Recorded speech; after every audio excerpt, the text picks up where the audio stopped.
satisfaction survey. I answer the questions. Is the variety good? Oh yes, excellent. Is your driver courteous and friendly and professional? Oh, I love my Landon. He always takes a moment and says, "Are you okay?" And I say, "Yes, are you okay?" And I always fill out the questions in that little tiny little space. There's never enough room for me. So I flip the page over because it's blank, and I write and I write and I write and I write about how grateful I am for all of you, how appreciative I am for all that you have done in my life. And I always say, God, you know, I wonder if these people read all this stuff. And then I say, I would really like to get everybody in a room just so I could say thank you to each and every one of you. And my goodness gracious, I didn't expect this.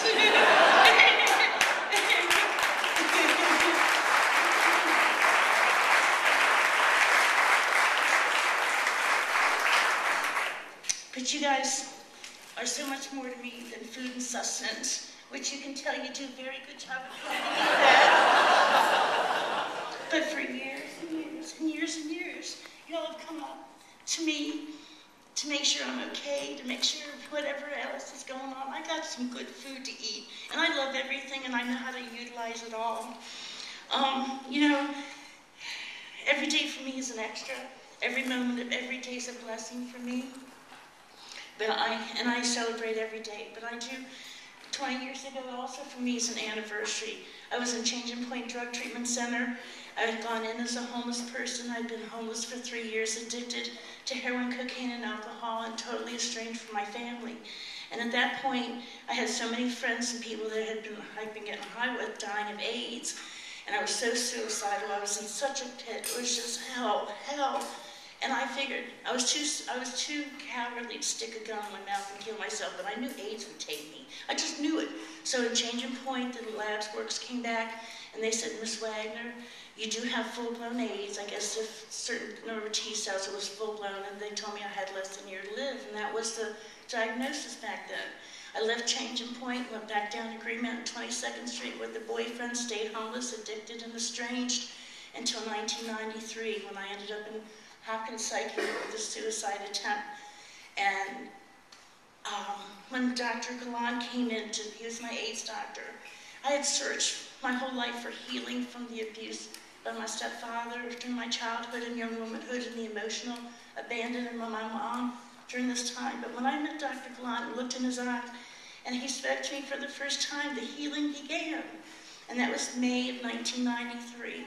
And to this day, before I left Hopkins, they kept me for a good long time, a month and a half. They knew when I'd be ready to go.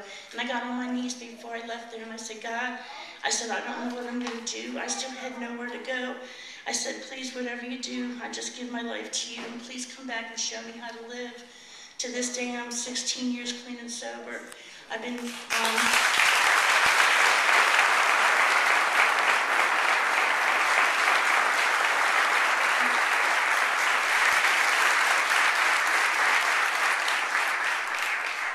You know, my everydays are really hard, but I start each one on my knees saying, thank you, God, for another day. Please use me. Let me be a blessing to others. And then I think about all my life is today. I'm so blessed to have, first of all, God in my life. Second of all, to have Dr. Gallant in my life.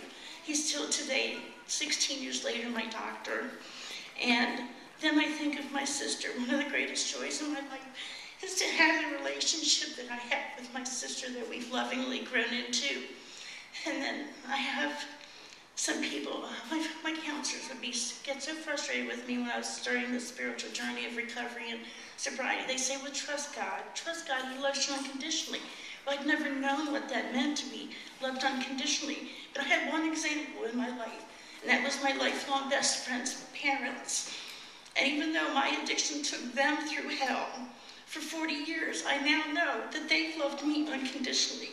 And thank you, Mom and Pop. And thank you, Kathy. I love you, and Chrissy and Tyler and Joe and Ozzy and Lisa and Judith.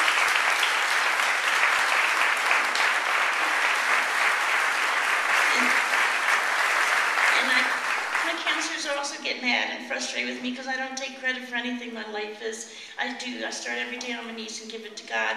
And they say, but Judy, you do the hard work. And I say, well, God gives me the grace and courage to do the hard work. But Judy, you have the willingness to do the hard work. I say, where do you think I get that from? So, you know, I don't take, for anything I do. And I know I could go on because Jeannie Hoover, she's one of the ladies that's been sending me out for years. I go all over the state and I do talks. And I can talk and talk and talk. When the other speaker doesn't show up, I have the whole floor for a whole hour to myself. And it's really great. But I am just so excited and so thrilled to be asked to share this with you this special time. And it means the world to me. And thank you for everything that you guys are in my life, because you're a major, major part of my support system. Anything you may need me to do, I'll do. Thank you.